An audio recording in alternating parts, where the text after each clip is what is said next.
warahmatullahi wabarakatuh. Alhamdulillahi rabbil alamin, wassalatu wassalamu al-atamani al-akmalani ala sayyidina Muhammad al-fatihi lima ughliqa wal khatimi lima sabaq, nasiril haqqi bil haqqi wal hadi ila siratikal mustaqim, wa ala alihi haqqa qadrihi wa miqdarihi al-azim. Amma ba'd. Alhamdulillah, syukur kepada Allah Subhanahu wa taala dan pada pagi ini dapat sama-sama kita bertemu bagi memulakan pembacaan kitab kita, iaitu kitab Idaman Penuntut. InsyaAllah tuan-tuan, perempuan, muslimin, muslimat yang dirahmati Allah Subhanahu wa taala sekalian, kita tengok pada muka surat 6, muka surat 7, kitab Jawi muka surat 7, iaitu bahagian ayat. Kitab Rumi Jawi 4.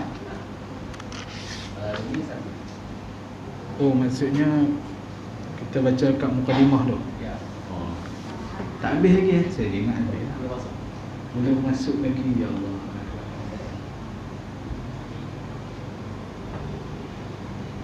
Baik, muka surat 4, kitab Jawi, kitab Rumi muka surat 1. Tapi tak apa tuan-tuan, walaupun Jawi dah sampai muka surat 4, Rumi baru 1, kita tengok siapa habis dulu. Tengok siapa habis dulu. Baik, tuan-tuan dan dirahmati Allah Subhanahu wa taala sekalian, tengok muka surat 4. Bismillahirrahmanirrahim. Saya mulakan menulis kitab ini dengan nama Allah yang Maha Pemurah lagi Maha Mengasihani. Kerana bersempena atau mengikut jejak kitab Allah yang dimulakan dengan Bismillahirrahmanirrahim pada kebanyakan surah dalam kitabnya, dan beramal dengan hadis Nabi SAW bagaimana sabdanya, kullu amrin dhi balin la yubda'u fihi bi bismillahirrahmanirrahim fahuwa aqta. Maksudnya tiap-tiap perkara yang digemari, yang tidak boleh dimulakan dengan bismillah, padanya jadi kurang berkatnya. Baik tuan-tuan, kalau baca maksud tu tuan-tuan pun tak faham, tambah aku lagi tak faham apa yang dimaksudkan daripada hadis Nabi SAW. Yang pertama sekali nak beritahu kepada kita tuan-tuan, setiap benda yang kita lakukan, apabila Nabi SAW sebut kullu amrin dhi balin, setiap benda tu dhi balin. Bal ini adalah keberkatan yang unsurnya tidak boleh dilihat. Jadi ada benda yang boleh dilihat, ada benda yang tak boleh dilihat. Jadi sebab tu kalau kita mulakan dengan bismillah, keberkatan itu adalah keberkatan yang unsurnya rohani, bukan jasmani. Jasmani pun ada, tetapi yang lebih dalam lagi adalah bila mana disebut kullu amrin dhi balin, setiap perkara itu ada berkatnya. Berkat ni adalah benda yang unsurnya adalah rohani. Tuan-tuan, kalau kita kata dia tu rezeki berkat, rezeki berkat tu maksudnya macam mana? Padahal dia makan nasi sama macam kita makan nasi. Dia ada rumah, kita pun ada rumah. Macam mana kata dia tu berkat dia tu? Berkat dia tu adalah ziyadatul khair, bertambah jadi baik. Umur dia 60 tahun juga hidup atas muka bumi ni, tapi masuk syurga awal daripada kita. Kita pun umur 60 juga, tapi pasal apa tak masuk syurga lagi? Itu maksudnya umur kita tu tak ada berkat, tak ada yang dikatakan kebaikan. Jadi bila mana semua berkat ni, dia ada kebaikan. Itu maksud yang dikatakan kullu amrin, setiap perkara tu kebanyakannya bibalin, ada yang dikatakan barakahnya ataupun berkatnya, ataupun yang dikatakan unsur-unsur rohaninya. Baik, tuan-tuan dirahmati Allah, kita dalam bab, kalau kita kata kesihatan ni benda dalam. Sebab kita tengok ada kaki, ada tangan, ada kepala, ada perut, tapi hak dalam tu kita tak tahu. Dia tu sakit pinggang, dia tu sakit lutut, dia tu gaul, dia tu darah tinggi, kecil manis, kolesterol, jantung, itu tak tahu. Jadi benda tu adalah benda dalaman. Kalau tengok dari segi luaran, sama. Orang makan, kita makan, orang minum, kita minum, tapi kita makan ada berkat, kita minum ada berkat. Jadi nak dapat lebih berkat tersebut dengan bismillah. Orang pun ada sakit, kita pun ada sakit, tapi keberkatan kita dengan sebab sakit tersebut dengan nama Allah Subhanahu wa ta'ala. Itulah bila mana Nabi sebut kullu amrin bi balik la yubda'u fihi bi bismillahirrahmanirrahim. Barang siapa yang tidak mula dengan bismillah, siapa yang buat satu pekerjaan dia tak mula dengan bismillah, nak pakai kasut tak mula bismillah, pakai baju tak mula bismillah, nak makan tak mula bismillah, fahuwa aqta. Keberkatan tadi yang Allah Ta'ala nak bagi tadi ni dah habis, hilang. Berkat tu hilang. Yang dikatakan kebaikan tadi dah hilang. Itulah tuan-tuan yang dirahmati Allah Subhanahu wa ta'ala sekalian. Jadi pengarang kitab ni dia mula tulis kitab dia pun macam mana yang tok-tok guru dulu tulis, macam mana yang tersebut dalam Quran. Quran pun mula semua surah kecuali surah Al-Bara'ah ataupun surah Taubah, yang tu dia tak mula dengan bismillah, yang lain semua mula dengan bismillah. Baik, kita nak kalau boleh tuan-tuan, kita hidup ni biar singkat tak apa, tapi boleh masuk syurga. Biar umur kita singkat, tapi ada berkat pada umur. Yang tu cantik. Berkat pada umur tu cantik. Assalamualaikum. Makna perkataan tiap-tiap perkara yang digemari itu ialah perkara atau pekerjaan yang dituntut atau diharuskan pada syarak, sekira-kira tidak haram pada zatnya, tidak makruh pada zatnya, bukan zikir tulen, dan bukan perkara yang dituntut oleh syarak dimulai dengan lain daripada bismillah. Tuan-tuan yang dirahmati Allah, yang dimaksudkan dengan perkara yang digemari iaitu kerja-kerja yang diharuskan oleh syarak. Apa saja perkara yang diharuskan oleh syarak, mulalah dengan bismillah. Bukan benda yang haram pada zatnya. Kalau nak berzina, tak boleh mula dengan bismillah. Nak pecah masuk rumah orang, bismillahirrahmanirrahim dulu. Yang tu kira pencuri beriman tu, rompak beriman tu.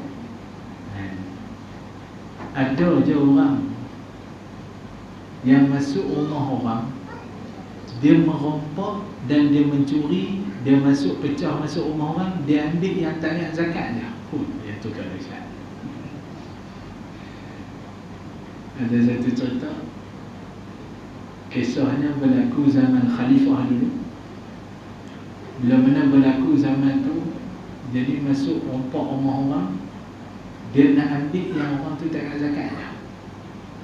Jadi dia masuk-masuk, dia buka file dulu, tengok dulu pendapatan tahunan dia banyak mana, hak yang dia tak pula zakatnya, yang tu dia ambil.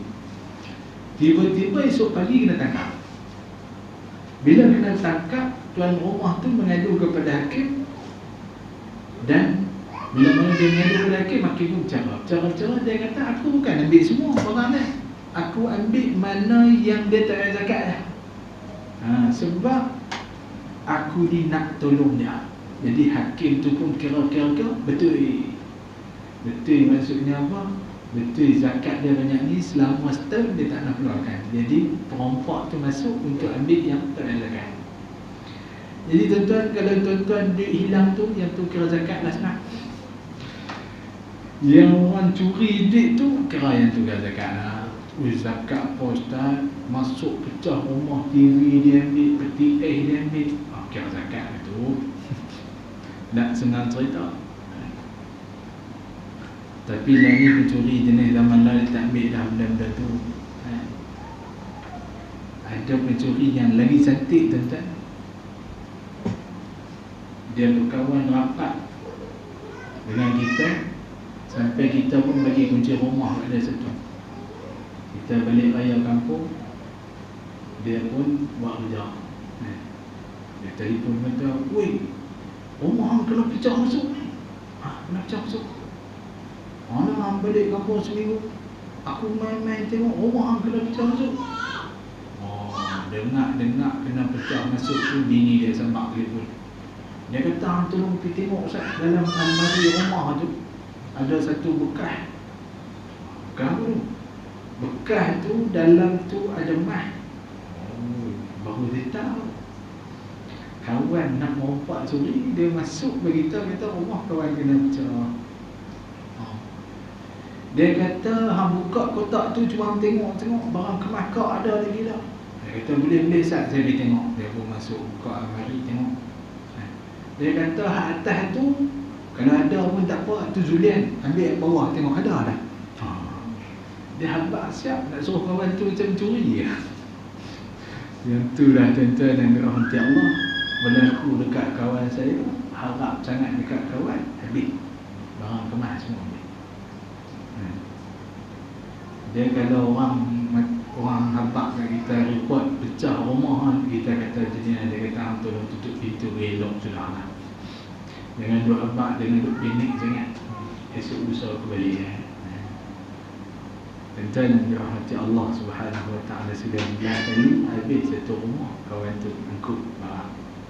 Tak jumpa dah kata. Telefon pun tak bunyi lah.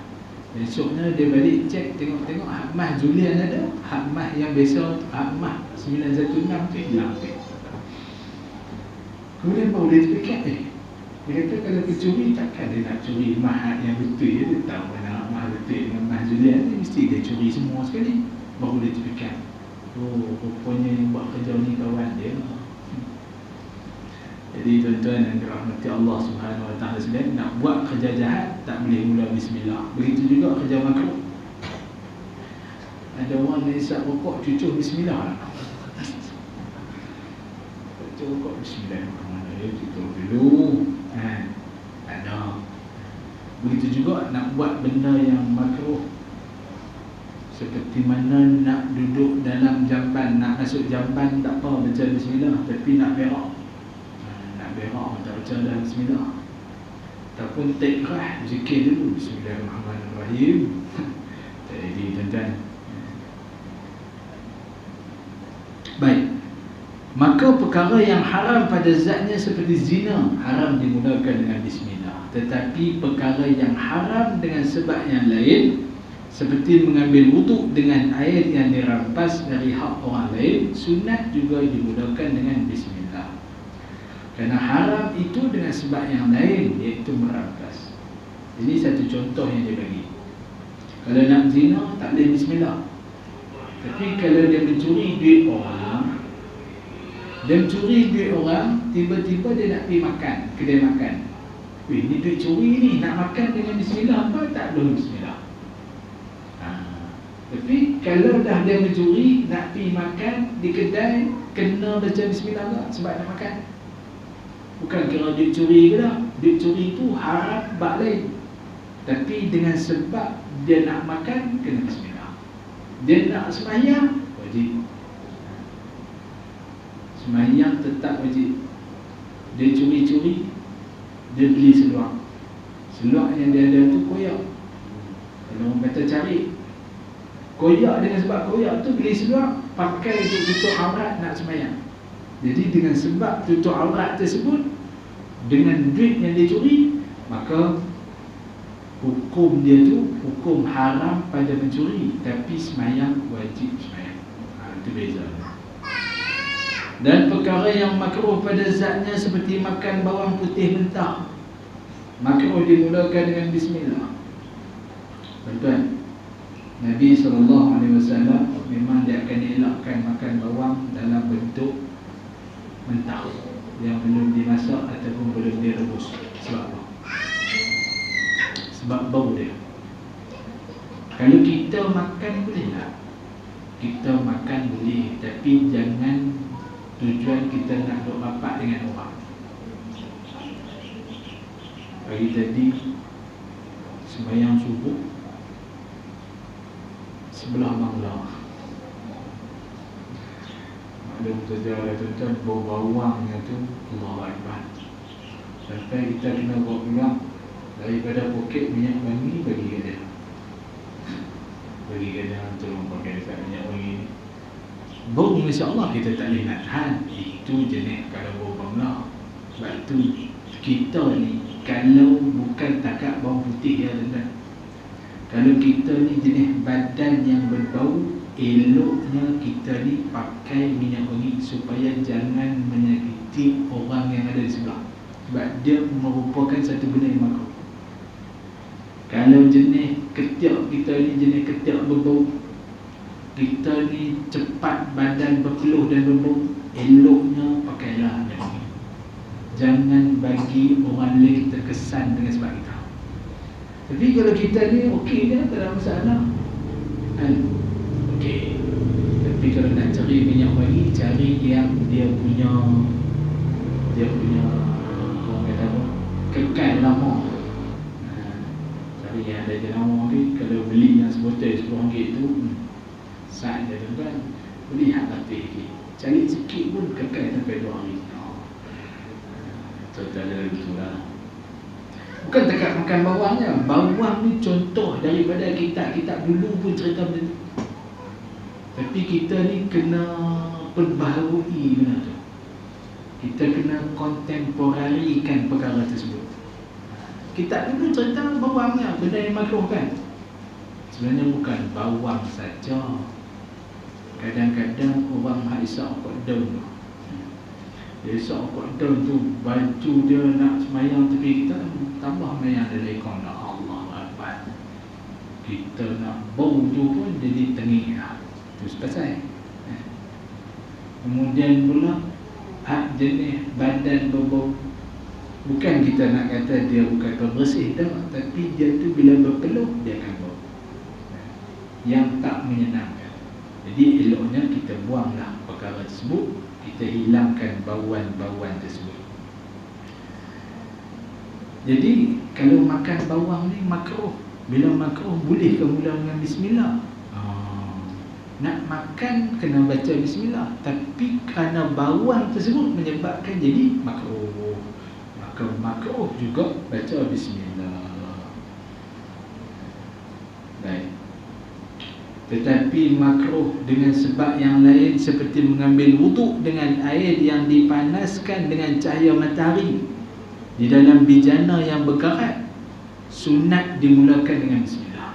Kalau nak ambil wuduk dalam bekas yang besi, bekas besi dan dipanaskan yang terdedah dengan matahari. Yang ini satu benda tuan-tuan, nanti kita akan bicarakan dalam tajuk dia. Cuma hint dia macam ni lah. Kalau bekas tu bukan besi yang tidak karat, seperti stainless steel, okay, adakah dia termasuk dalam bab makruh? Itu. Yang kedua, paip besi. Paip besi tu tetapi dalam tu karat. Kita buka-buka air panas, tetapi tidak terdedah kepada cahaya matahari. Dia cuma dalam tu karat. Itu perbahasan yang kedua. Adakah dia termasuk dalam mengambil air wuduk yang makruh? Baik, sagi kita cerita. Masuk tajuk dia, kita cerita. Kerana makruhnya dengan sebab yang lain, iaitu air panas. Demikian juga tidak dituntut membaca bismillah jika hendak membaca zikir tulen, seperti hendak membaca la ilaha illallah.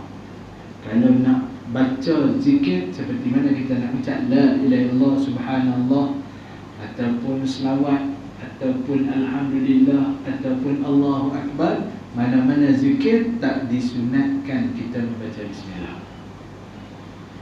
Atau subhanallah, atau assalamualaikum, atau seumpamanya. Adapun zikir yang tidak tulen seperti membaca Al-Quran, maka sunat dibaca bismillah. Zikir yang tidak tulen ni maksudnya dia bukan dianggap sebagai semata-mata zikir, tetapi dia ada tujuan ubudiyah.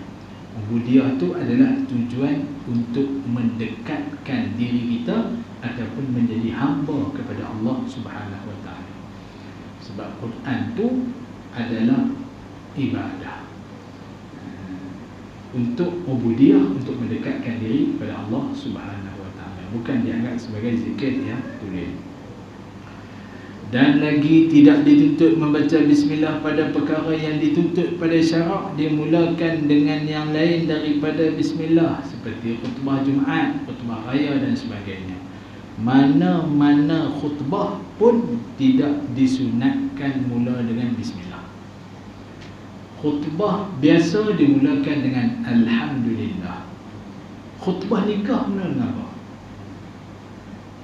Lupa dah. Lama dah tak nikah macam mana. Khutbah nikah dimulakan dengan Alhamdulillah. Khutbah raya dimulakan dengan Allahu Akbar. Khutbah gerhana dimulakan dengan apa? Subhanallah. Lagi khutbah apa lagi?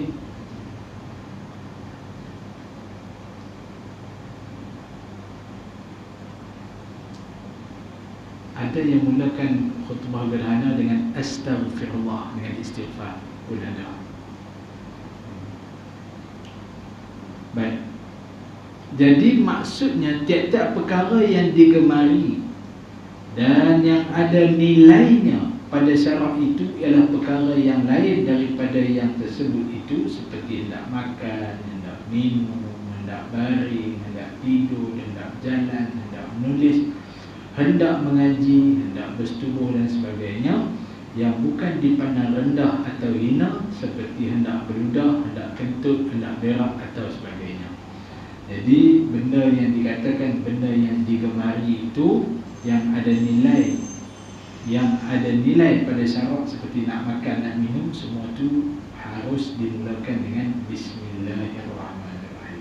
Bismillah bukan wajib tuan-tuan, tapi satu benda yang harus, yang dituntut untuk kita mulakan kalaulah benda tu nampaknya cantik daripada sudut syarak. Baik, kita tengok muka surat yang seterusnya. Kita dari muka surat 6. Kita tengok kita bumi muka surat apa yang seterusnya lah. Bismillahirrahmanirrahim. Bersuci dan hukumnya. Okey, ni baru masuk bab yang pertama sekali, iaitu bersuci dan hukum. Sebab apa dalam Islam dimintakan kita bersuci? Betul yang dirahmati Allah Subhanahu Wa Taala sekalian, istilah yang tuan-tuan perlu tahu. Yang pertama bersuci, yang kedua mengangkat hadas. Apa beza mengangkat hadas dengan bersuci? Bersuci zahir, mengangkat hadas batin. Itu bezanya. Suci ni zahir. Maksudnya bab yang pertama sekali untuk nak mengesahkan ibadat mesti suci. Bab yang pertama sekali yang ditulis oleh ulama fiqh dalam kitab mereka, yang pertama sekali untuk nak mengesahkan ibadat mesti dalam keadaan bersuci. Okey. Jadi tuan-tuan yang dirahmati Allah, bukan nak sah ibadat dengan kenal Tuhan dulu. Kalau ada orang kata macam tu, betul. Sebab dalam kitab Matla'al Badrain, dia mula nak sah ibadat kena kenal Tuhan dulu, kena tauhidkan Allah dulu. Lepas tu baru dia main hal lain. Tapi ulama zaman lalu dia pecah-pecah. Bukan zaman lalu dah, sejak dulu lagi. Dulu lagi ulama dah pecah-pecahkan, asing-asingkan manhaj ilmu ni, sistem-sistem ilmu, supaya orang tak celaru. Zaman Nabi dulu semuanya satu. Fiqh duduk situ, tauhid duduk situ, tasawuf duduk situ, matematik duduk dalam tu, semua duduk dalam tu. Tak ada nak pecah-pecah. Tapi ulama yang selepas daripada tu, mereka spreadkan, pecah-pecahkan. Tujuannya untuk apa? Untuk nak memudahkan orang yang nak belajar. Jadi kita ni bila-bila kita belajar, hari ni kita bicara bab fiqh, tumpuannya fiqh lah, untuk menumpukan bahagian nak mengesahkan ibadat daripada sudut pandangan mata zahirnya ibadat tu sah. Tapi kalau tengok daripada sudut batin pula,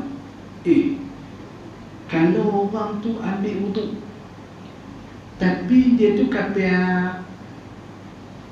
sah ke wuduk dia? Kalau kita ni, dia ambil basuh muka dah, basuh muka, dia basuh tangan dah, basuh tangan, basuh kaki, basuh sapu kepala, ikut turut dah. Dia kata ikut turut tertib, kipekah kata sah. Tapi kalau mereka akidah kata mana sah kafir tu. Tahu mana kafir? Semalam aku tengok dia duk pi buat tarian apa, duk pi ikut orang duk pi pesta Pongal dulu bang. Contohnya ataupun sambut teh pusang mana-mana ke, Wesak Day ke. Malam je aku pergi tengok dia di sana. Hari ni dia pendek untuk nak sembahyang. Jadi fiqh kata tetap sah. Perbicaraan fiqh ceritanya kalau dia betul-betul basuh muka, basuh tangan dan sebagainya, sah. Tapi kalau bicara akidah, lain pula ceritanya. Ceritanya macam tu. Okey. Jadi hukum kalau disebut dalam fiqh, hukumnya sama ada hukum yang disebut sebagai wajib, sunat, harus, apa makruh dan haram, ataupun hukum yang lain seperti mana sah ataupun tidak, halang ataupun tidak, itu hukum-hukum yang datang selepas daripada itu. Hukum tatbiqi. Baik. Bersuci dan hukumnya adalah bersuci itu dalam percakapan hari-hari pada logat. Maknanya membersihkan diri atau benda-benda daripada kekotoran, sama ada najis atau tidak, seperti air ludah, ingus dan lain-lainnya. Bersih ni kalau pada percakapan harian kita, kalau kita sebut, itu membersihkan diri daripada benda yang nampaknya kotor. Baik. Tuan-tuan yang dirahmati Allah, kita punya baju kena tanah, kita kena baju kena minyak hitam kereta, kita punya seluar kena cat. Sah tak buat masuk sembahyang? Yang baju kena tanah tadi, kopiah kita ni jatuh, kena jatuh atas tanah, kita pun ambil pula buah atas kepala, nak masuk sembahyang, sah ke tak? Kita kata dia tu kotor. Okay. Bila mana kata kotor, dia akan main yang kedua, najis ataupun tidak. Sebab yang nak mengesahkan sembahyang bukan dengan sebab kotor, tapi yang membatalkan sembahyang ataupun yang menghalang daripada sahnya sembahyang bukan sebab kotor, tapi sebab najis. Bila mana disebut kata bersuci, pada segi istilah bahasanya dia adalah kotor, tetapi sebenarnya bersuci daripada segi istilah fiqhnya bukan menyucikan daripada kotor, tapi menyucikan daripada najis. Hak tu daripada istilah lughat. Lughat ni bahasa umum. Dan maknanya pada syarak, tengok mana pada syarak, iaitu menghilangkan halangan beribadat dengan sebab ada hadas atau ada najis, dan menghilangkan halangan memakan suatu benda dengan sebab kena najis. Tetapi daripada sudut syarak, bila mana kita sebut kata benda tu bersuci, ianya melibatkan najis. Dia bukan melibatkan kotor. Bukan melibatkan kotoran. Dia melibatkan najis dan melibatkan perkara-perkara yang menghalang dia daripada melakukan ibadat. Tuan-tuan, Allah, yang ni yang kadang-kadang kita silap guna. Kita silap guna dan kita pun jadi tak mau nak buat ibadat. Pasal apa? Pasal baju aku kotor. Dekat Mesir tu kan, mekanik kereta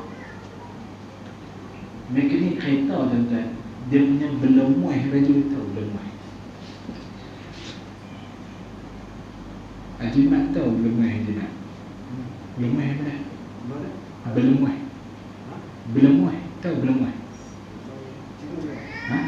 Bukan Cina lah, Melayu. Tahu kata belemuih. Belemuih apa asal?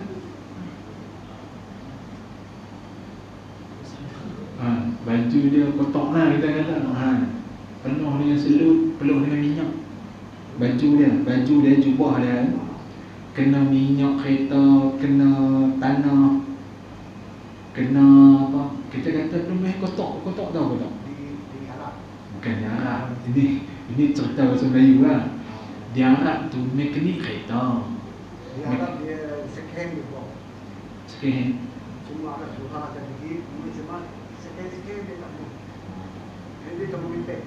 Ini negeri Arab Mesir. Arab Mesir second boleh pakai. Cuma dia ekspor ke Malaysia. Dekat Mesir, mekanik kereta time semayang jadi imam dengan baju belemuih gitu, baju yang penuh dengan, tapi dia ambil untuk cantik kan. Sekali kalau semayang dia naik jadi imam. Kita tengok, oi, dahsyat juga. Kita kalau Melayu jadi imam pakai kotak macam tu, komen kereta jadi imam agak-agak tuan-tuan, kita nak ikut ke? Dia ni tak ada jubah lain, ambil lekat dah tukar. Kita macam tu kita, Melayu kita. Padahal selagi mana tidak najis pakaian tu, selagi itu sah sembahyang. Itu beza. Beza kita ni, kita tidak tahu nak membezakan sama ada kotor ataupun najis. Jadi kalau dan mengaji, baru tahu kata, oh, memang baju kerja kalau baju tu dah kena minyak hitam, kena apa semua, basuh pun tak keluar. Bila basuh pun tak keluar, baju tu tetap suci, sah dimasuk, bawa masuk dalam sembahyang. Tapi tuan-tuan yang dirahmati Allah, pernah saya sembahyang di Mekah, di tempat apa, di Kakir Aziziyah tu, tempat apa orang bersama, tempat kambing, apa, tempat orang duk pergi buat sembelih kambing. Di situ banyak kambing. Arab yang jaga kambing tu mai sembahyang pakai jubah. Uish, elok jubah. Tapi tuan-tuan, bau kambing, bukan cakap bau kambing tak apa, bau ayak kencing kambing. Agak-agaklah tuan-tuan, kalau bau ayak kencing kambing ni tuan-tuan, sah ke tak sembahyang?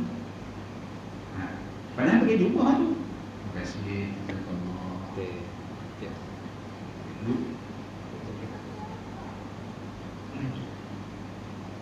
Tuan-tuan, pakai jubah elok, tapi masalahnya mai sembahyang dengan bau hancing kambing. Agak-agak sah tak? Pakai jubah tu. Tu yang bezanya tuan-tuan. Kita kena reti beza di antara najis dan juga kotor.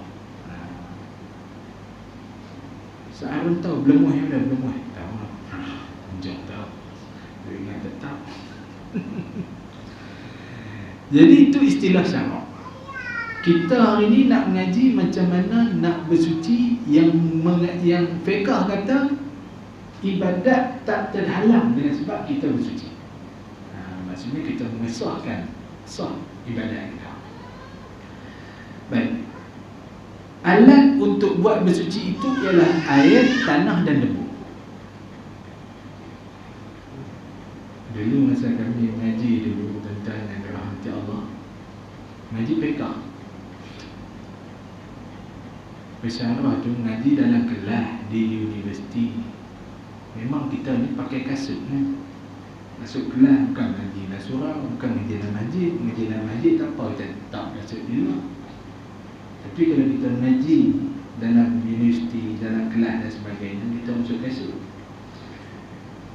Dia kata, dia panggil seorang pelajar, dia kata, mai sini, bawa tunjukkan cara untuk duduk tahiyat akhir dan tahiyat awal. Budak ni bila pergi depan, kawan kami lah juga, bila pergi depan dia tak mau duduk atas lantai.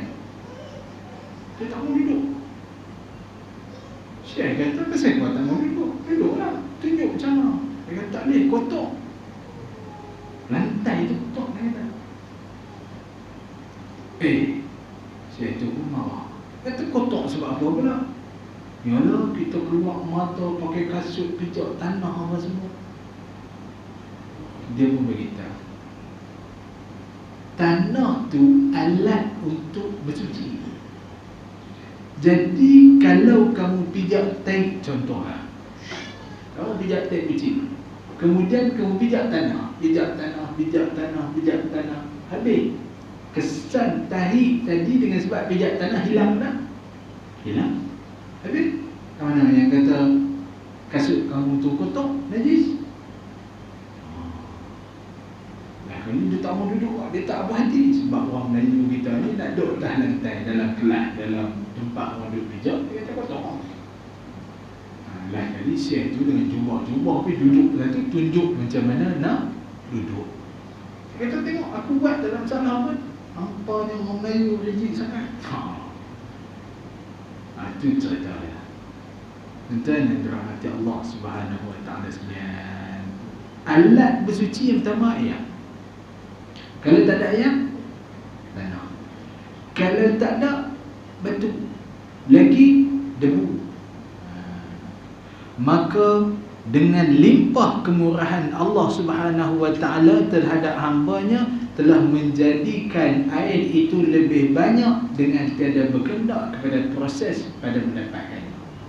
Dengan sebab rahmat Allah Subhanahu Wa Taala, Allah Taala jadikan air itu lebih banyak daripada tanah. Sebab darat kita ni dalam 23% saja. 77% lagi adalah lautan. Baik, tuan-tuan dirahmati Allah. Kalau di Malaysia ni kita tak slipper kat luar, di Masjid Nabawi, tuan-tuan, kalau tuan-tuan tak di luar pun hilang. Di Masjid Haram, tuan-tuan tak di luar pun hilang. Tambah lagi kalau tuan-tuan pergi ke negara-negara Mesir. Saya tak tahu Dubai macam mana ni, Haji Mat. Kalau pergi Dubai, slipper tak luar ke masuk dalam semayang? Tak luar. Macam Malaysia lah, di Dubai. Slipper kalau kita pergi masjid tak di luar kan masuk dalam? Masjid kan? Alam dulu. Belum wuduk, selepas wuduk. Berapa dulu baru boleh masuk lah? Kasut tak kat luar kan masuk dalam masjid? Di Arab, di bawah dalam. Oh dalam. Boleh. Ya. Cerita dia negara Arab semua kasut masuk dalam. Tapi kalau di Malaysia tuan-tuan cuba ambil slipper tak dalam tengok. Betul? Terus kita kata, "Weh, kotor tu, najis tu, apa tak dalam?" Biasa kan? Saya masuk Islam di Jordan. Masuk Islam Jordan. Saya sampai Jordan Army, tidak Army, makanan. Itu nak cerita tuan-tuan. Kita beza. Kita kalau kasut berapa mesti duduk dulu. Tapi Arab tak. Dia pun masuk dalam. Di Mekah pun masuk dalam. Sebab apa tuan-tuan? Itu hanya sekadar kotor ataupun debu ataupun tanah pasir, tetapi bukan najis. Itulah cerita. Kita sebab kita terbawa-bawa benda tu, jadi menyebabkan kita ni duk nampak kata kalau kasut tu mesti kotor. Itu silap kita lah. Tapi tak apa lah tuan, jangan duk ubahlah adat tu. Saat kita tuan pernah ubah, masuk masjid, main Jumaat masuk kasut. Memang Tok Imam akan tengok daripada sampai atas mimbar sampai turun mimbar. Tengok dia muka dia ni. Siapa dia masuk kasut dalam masjid? Hukum bersuci daripada hadas dan najis itu wajib, kerana telah ijma' ulama' sekata atau sebulat suara pendapat ulama'. Kita bersuci daripada hadas dan najis. Itu yang saya sebut tadi, ada dua benda yang kita kena bersuci. Yang pertama daripada najis, yang kedua daripada hadas. Hadas itu perkara yang batin, yang mana najis itu benda yang zahir, nampak.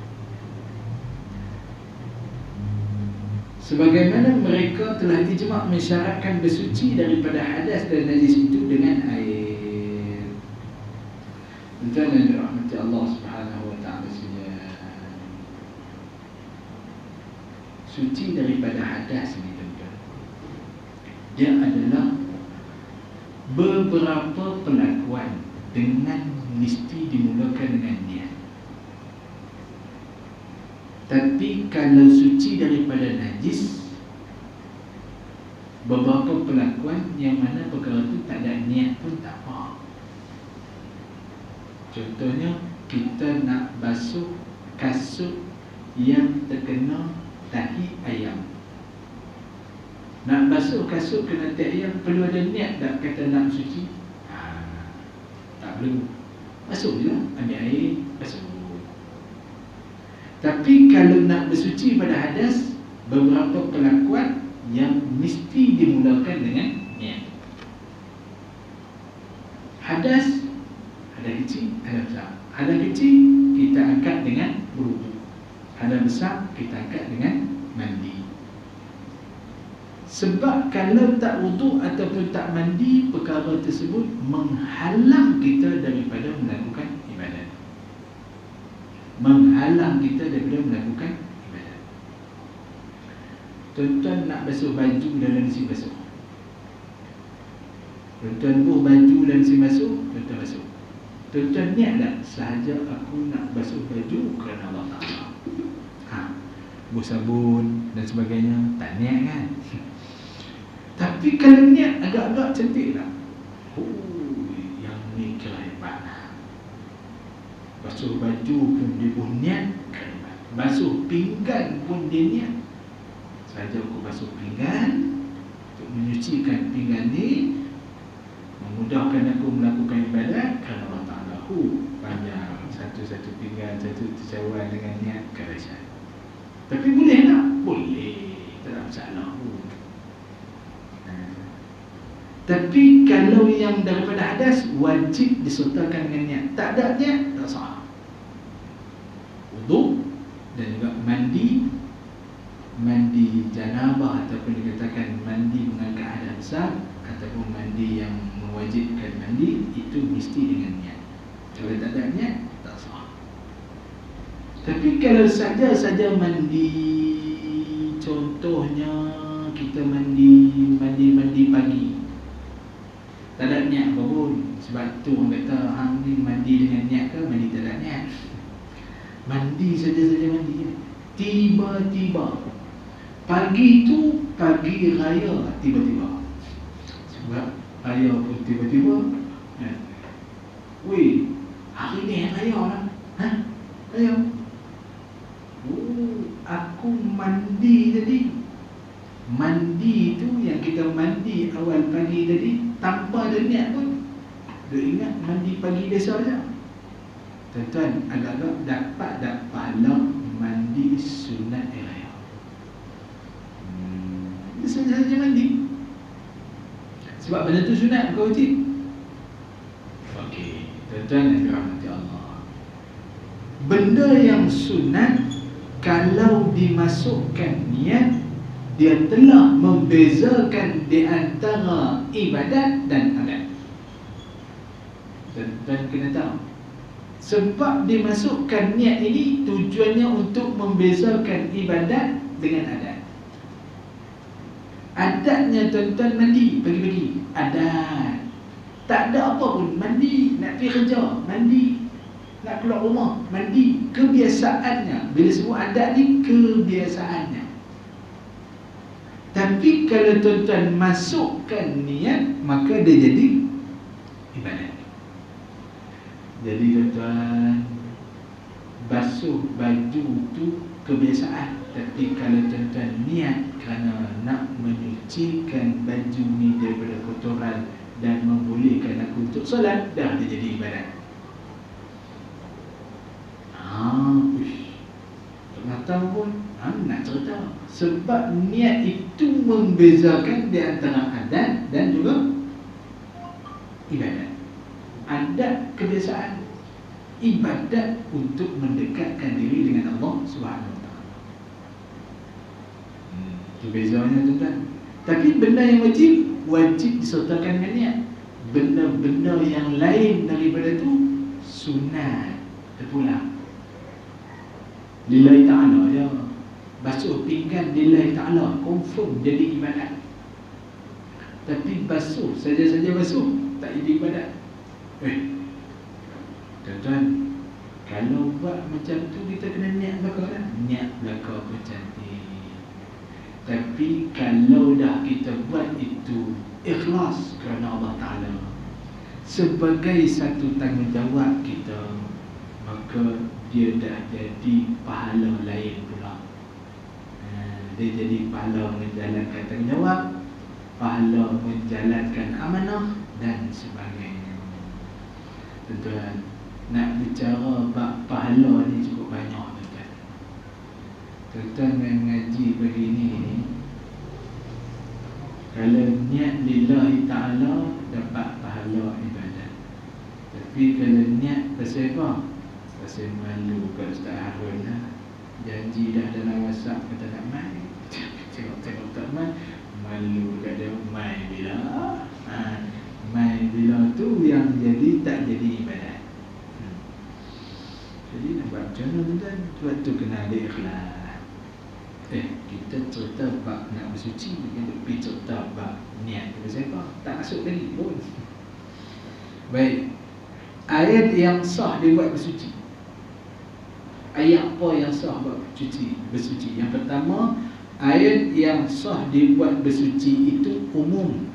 Termasuklah air hujan, air embun, air laut, air sungai, air perigi, air mata air dan lain-lain, dengan tak kira sifat asalnya, sama ada ianya putih atau hitam atau kelabu atau jernih atau keruh atau masam atau masin. Macam baca jampi yang lapuk pula. Air mambang air, mambang tanah, mambang angin, mambang kulit. Tuan-tuan dan rahmati Allah, air ni tak kira air apa pun. Asal kata dia mai daripada sumber, sama ada daripada bumi ataupun daripada langit, dua-dua tu boleh pakai dalam. Yang mai daripada langit, air apa? Air hujan, air embun, salji. Lagi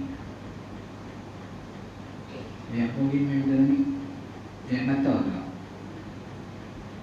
Yang mai daripada bumi, air laut, air sungai, air telaga, air perigi, sama ya, air mata air,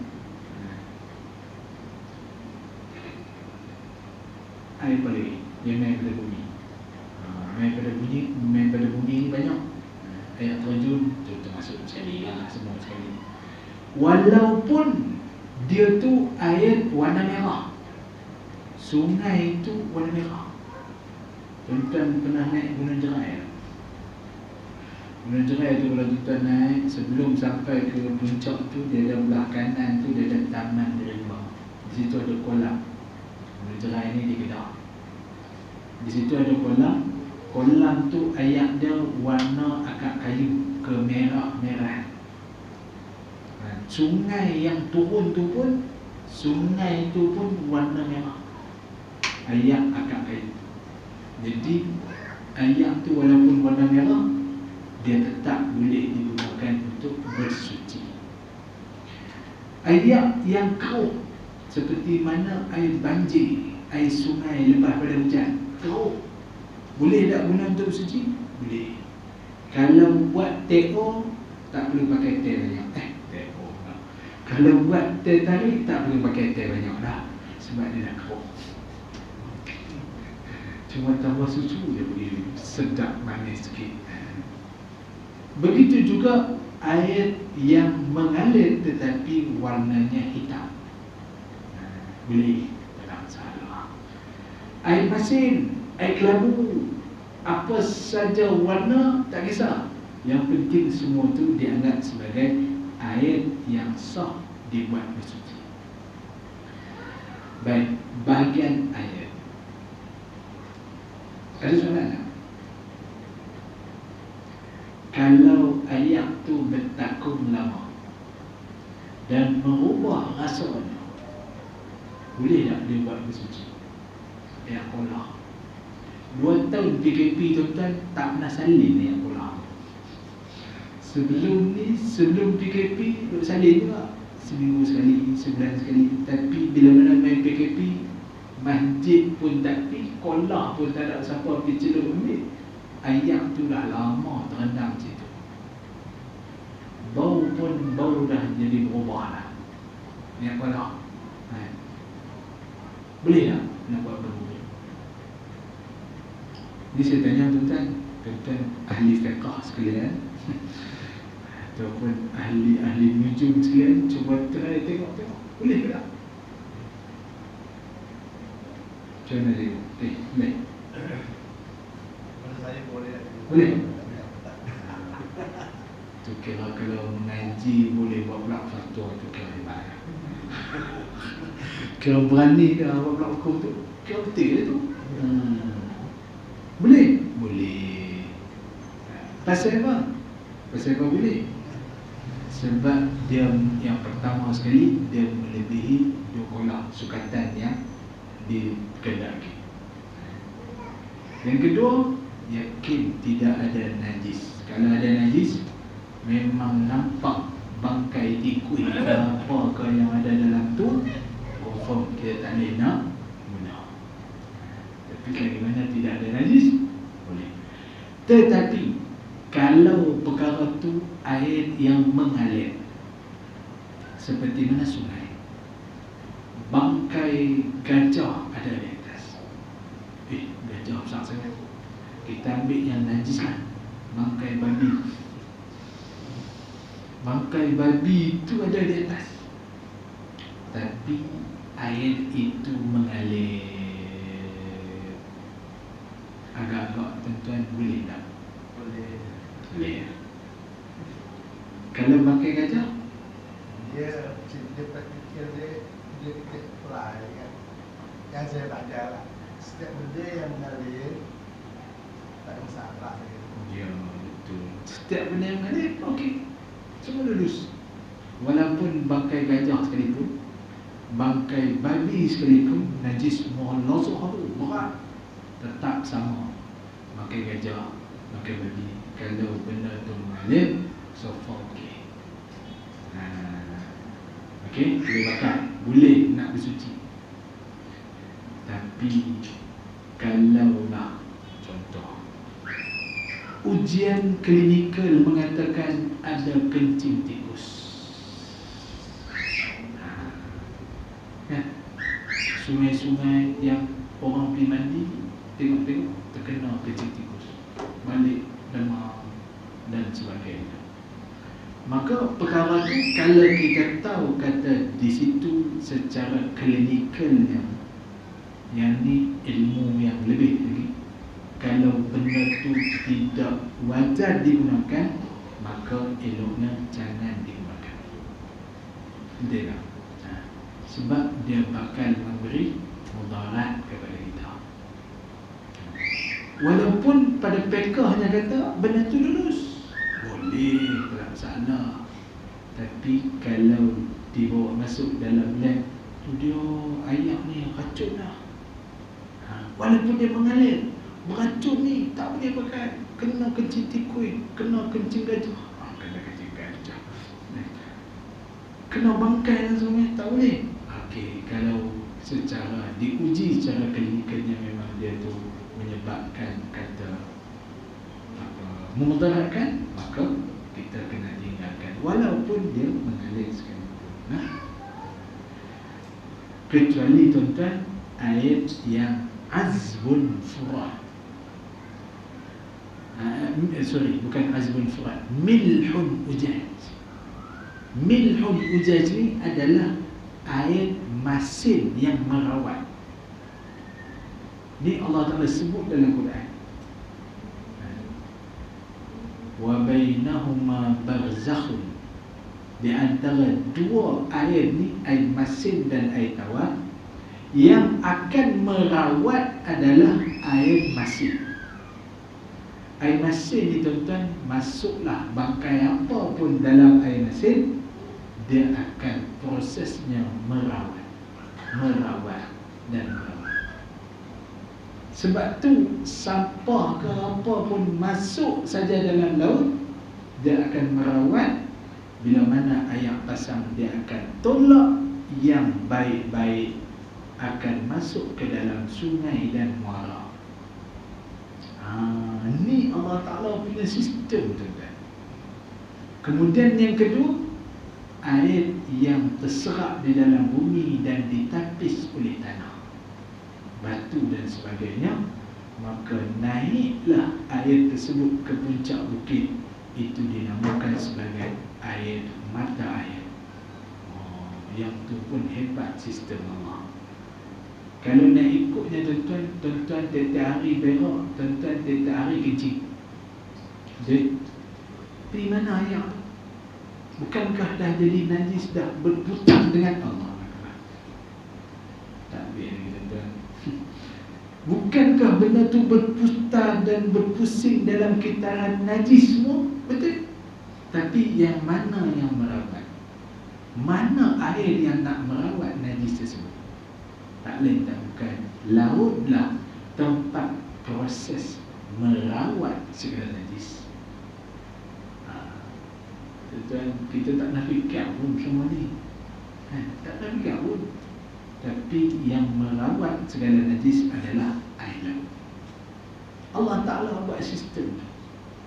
Bila mana dia rawat, lepas tu dia tolak balik masuk ke sungai dan muara. Dan kemudian yang disedut oleh bukit yang dinamakan sebagai rawasi. Rawasi dalam Quran, bila mana sebut rawasi, adalah bukit yang mempunyai mata air. Tuan-tuan, yang siapa yang balik ke utara raya baru ni, tuan-tuan, dalam jam yang panjang-panjang tu, tuan-tuan nampak ada satu bukit di Ulu Kinta, Perak tu. Air terjun tu duduk turun daripada dulu sampai lah. Kemarau pun nampak air tu duduk terjun lagi. Tuan-tuan, atas ni dam sana. Atas bukit tu ada dam lah, yang air duduk turun tak berhenti kan? Ulu Kinta, tahu tak Limat? Perak. Kalau tak tahu, sekali saya bawa pergi. Ulu Kinta kan? Betul? Yang air terjun duduk turun. Apa dia? Ya, kawasan kampung. Situ ayat terjun tu tak pernah berhenti pun. Kemarau macam mana pun duk ada, nampak juga ayat. Dia ambil stop di mana? Ada pangan ke ada tak? Tak ada. Tapi kalau kita punya cara buka ayat macam tu, syabas punya sebulan berapa ribu datang. Cara buka ayat tu memang tu tak berhenti tu. Kalau sebulan masa-masa lebih kat 10,000 kalau ayat syabas. Tapi sebab apa? Tak jadi. Sebab apa? Tu kerja Tuhan. Allah Ta'ala sedut ayat daripada bumi naik. Itu dinamakan rawasi, bukit tu. Dia ada bukit yang mana bukit yang tak ada air terjun. Tuan-tuan tahu tak bukit tak ada air terjun? Tuan-tuan pergi ke depan lagi, sebelum sampai ke Ipoh, tuan-tuan tengok di sebelah kanan ada bukit yang daripada pecah, daripada utara, daripada orang kata apa? Potong. Dekat mana orang panggil tu? Sebelah Simpang Pulai ke mana tu? Daripada sini lah. Bukit apa tu? Gopeng tu, dekat Gopeng. Yang daripada potong ambil batu. Bukit tu tak ada air, tak ada air terjun. Dan bukit tu tuan-tuan yang rahmati Allah, kalau tuan-tuan potong habis pun dia tak ada efek pada kedudukan bumi. Sebab dia bukan rawasi, dia bukan pasang, tetapi dia hanya bukit yang Allah Ta'ala letak sahaja. Sebab tu boleh buat. Sebab tu dia perlu ambil. Saya ni dulu daripada kecil sampai nak bukit tu tak habis pun dia perlu buang pun. Tapi nampak kesan lah. Makin kecil bukit ni, dulu besar lagi. Itulah ceritanya tuan-tuan. Bahawasanya bukit pun ada fungsi daripada sudut geologinya. Jadi yang sedut ayat ni tuan-tuan, yang ni adalah pasar. Ni adalah pasar. Sebab dia daripada bawah, ayat ni tuan-tuan naik daripada bawah, naik sampai atas. Dia masuk ke celah batu. Kalau tuan-tuan hari ni tuang ayat, dia jatuh ke bawah kan naik ke atas. Tapi ayat tu yang daripada bukit tu, daripada bawah naik ke atas. Allahu Akbar. Satu keajaiban pada ciptaan Tuhan. Tu baru nak cerita ayat tuan-tuan, tak masuk lagi nak berwuduk. Allahu Akbar.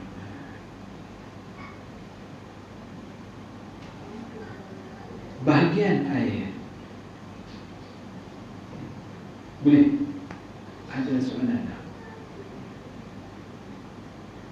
Tuan-tuan nak tanya, tuan-tuan kat tangan tanya ya. Tak kisah apa. Boleh tak? Boleh, boleh. Kalau isteri saya, kalau bau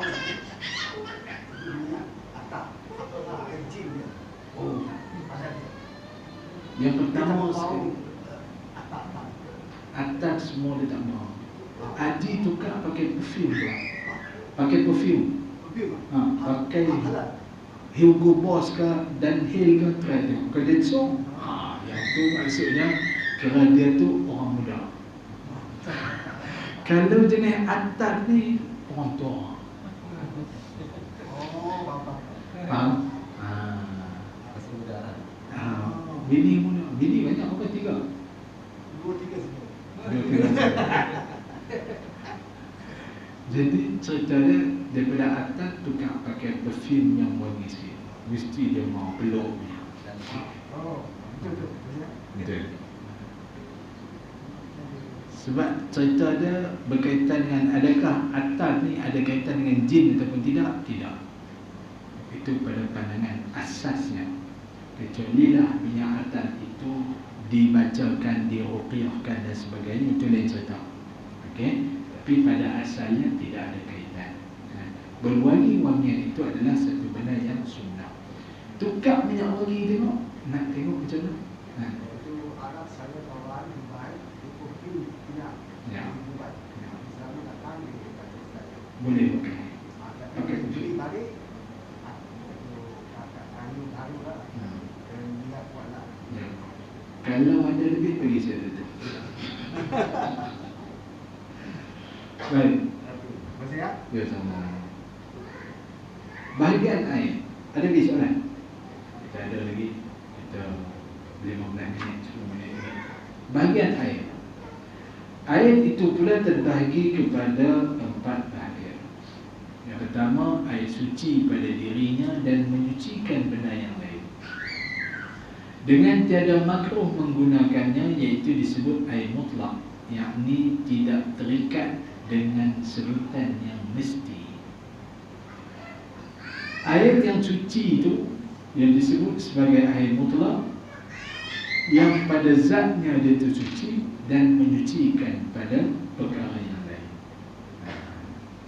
Yang tu kita boleh guna, waktu bila pun boleh guna. Dia dinamakan sebagai air yang mutlak. Umpama kita ambil air dari dalam perigi atau dalam paip, Kita boleh sebut air sahaja dengan tak payah sebut air pergi atau air pahit.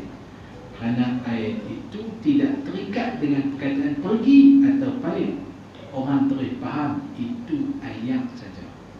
Bila mana kita sebut ayam, ambil air, maka dia adalah dianggap sebagai semata-mata air mutlak.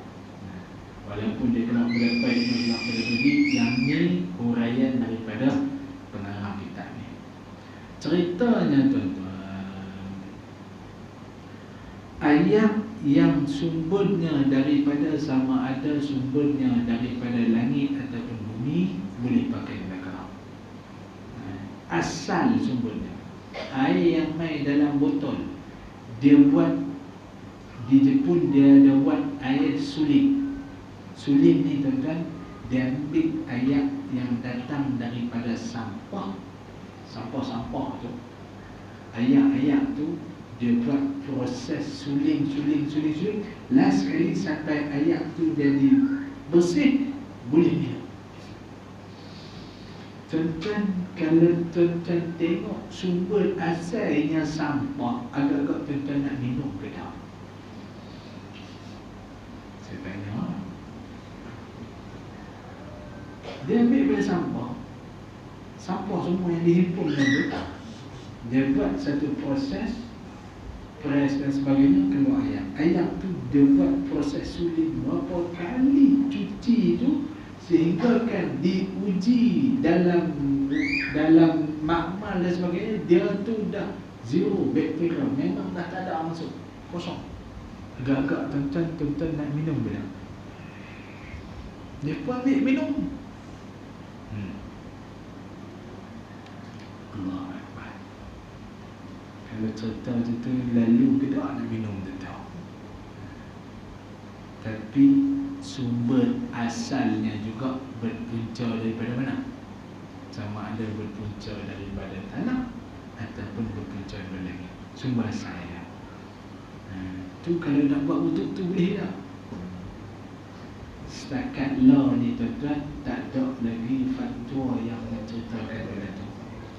Cuma mungkin selepas daripada kelas ni, kita boleh bincang dan buat satu fatwa, kita cadangkan pada Jakib. Perbincangan kita pagi ni, kita boleh keluarkan satu fatwa. Agak-agak tuan-tuan nak pakai ke tak ayam tu? Yang main ada sampah. Dalam sampah tu ada macam-macam lah. Ada yang main daripada darah binatang, ada yang datang daripada sayur-sayuran, ada yang datang daripada nasi, gandum dan sebagainya. Ini asal dah. Kemudian diproses sehingga air itu jadi jernih dan boleh diminum.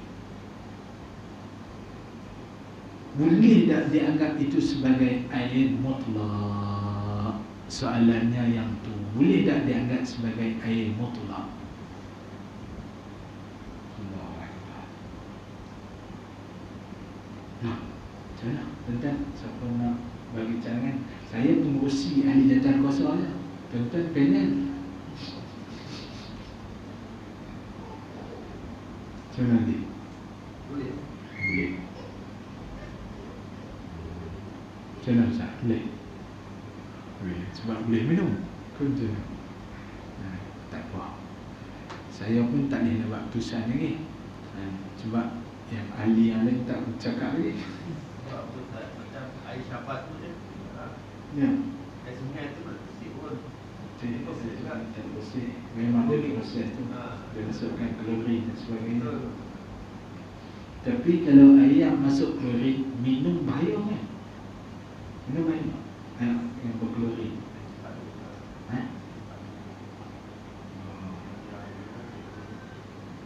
Kalori itu tujuannya untuk nak menetralkan asid yang ada dalam air dan sebagainya. Betul. Air yang kalau apa, dia punya kalorinya tinggi, itu pun ada bincang juga. Dan ulama kata benda tu boleh. Sama je. Sama cerita dia, benda tu sama. Lembu minum ayam air yang dikeluarkan dari lembu, air kencing masuk dalam sungai, sama je proses-proses tu berlaku. Jadi boleh ikut pula kami kita hantar surat ke Hakim. Hasil daripada perbincangan kami pada pagi ini ada 2, 4, 6, 8, 10, 12, 14 muslimat ada lagi.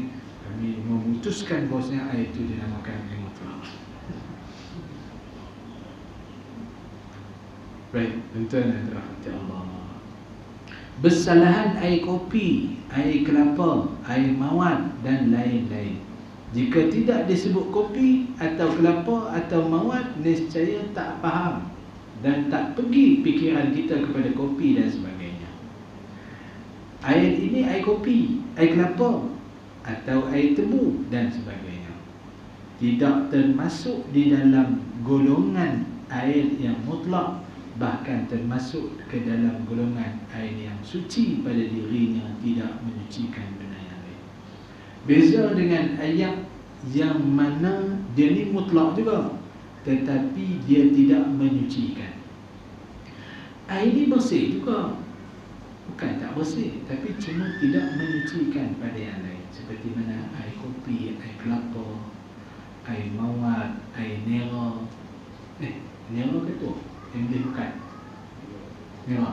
Nera ni orang tahu lah, kalau tu orang kata timur.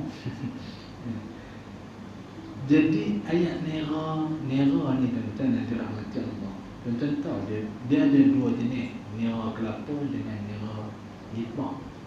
Nera nipah ni pokok yang bertandan, tuan-tuan.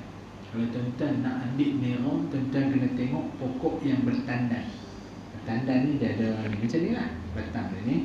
Jadi pokok yang ada tandan tu tuan-tuan ketuk, urut, habaq dekat dia. Aku nak potong, nak ambil ayak daripada tandan ni. Nyok dia ada tandan pokok kelapa tu.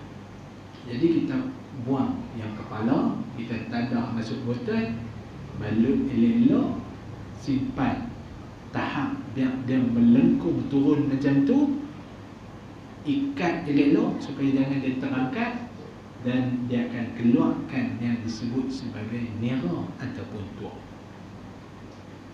Jadi tuan-tuan, kalau pokok tak ada tandan tak boleh. Pokok yang ada tandan, sama ada nipah ataupun pokok kelapa. Jadi itulah yang jadi nera. Jadi diambil daripada dalam batang pokok tersebut. Lah ni orang cari daripada pokok pisang, sebab pokok pisang pun ada tandan. Boleh tak? Kalau ada hasilnya, apa salahnya? Cuba buat tengok asal dia macam mana. Lagi pokok apa lagi ada tandan? Pokok sawit tak ada. Pokok apa lagi ada tandan? Yang jenis dia ada batang bertandan tu boleh ambil nera dia. Allahumma salli ala sayyidina Muhammad.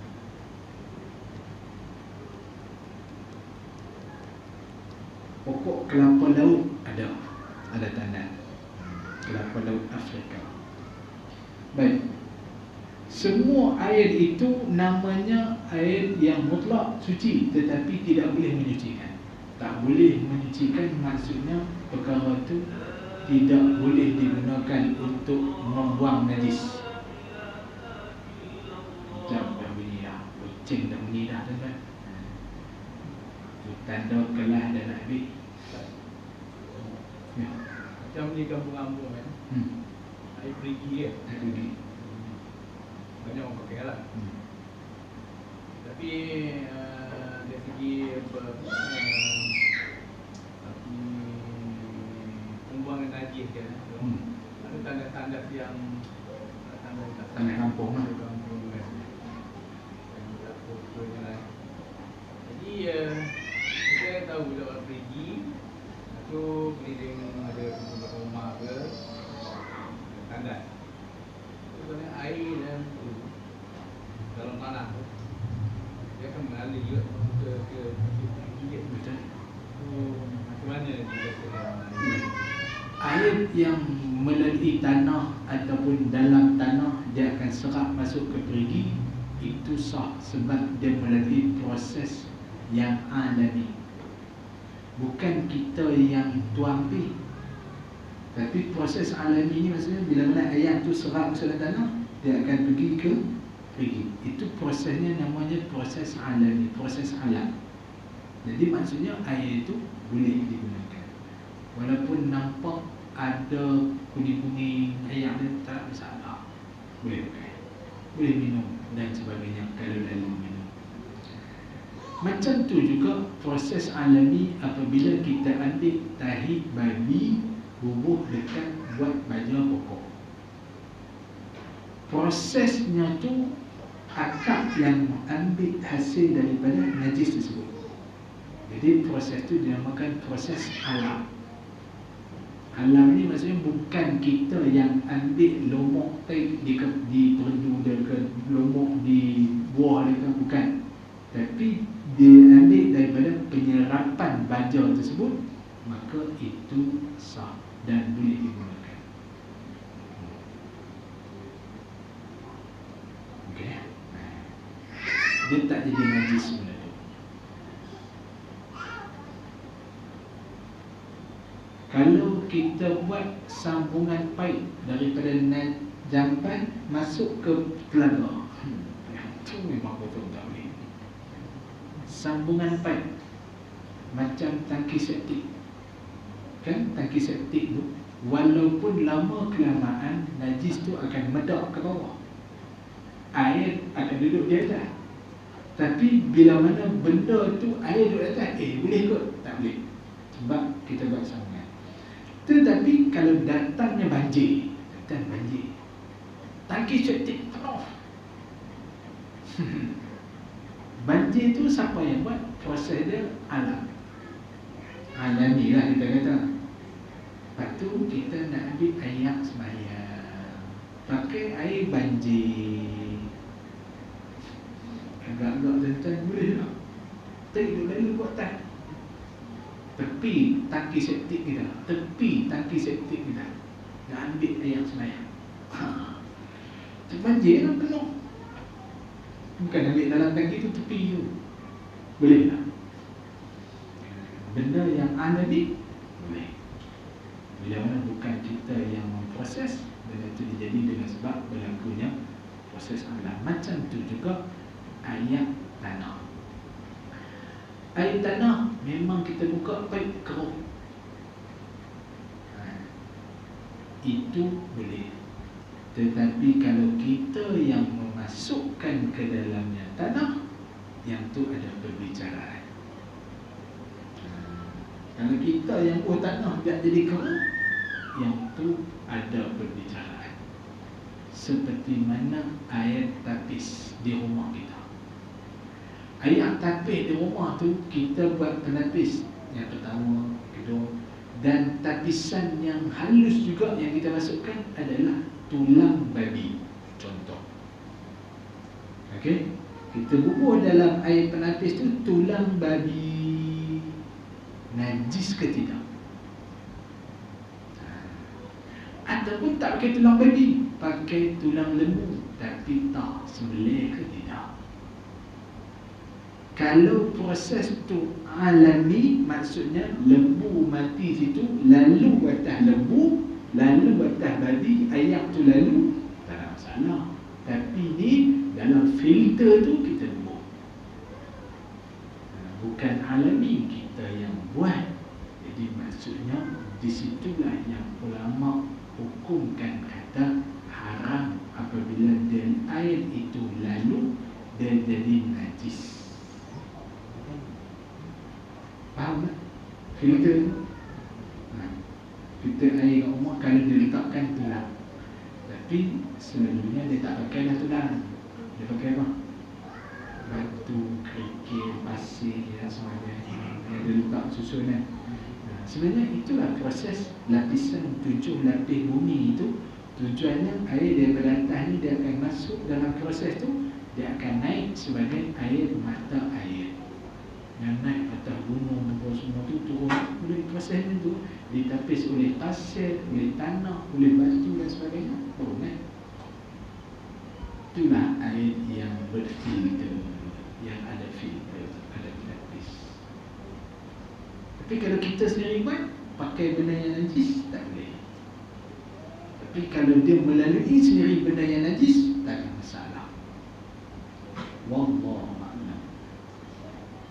Ada perbincangan? Ada soalan?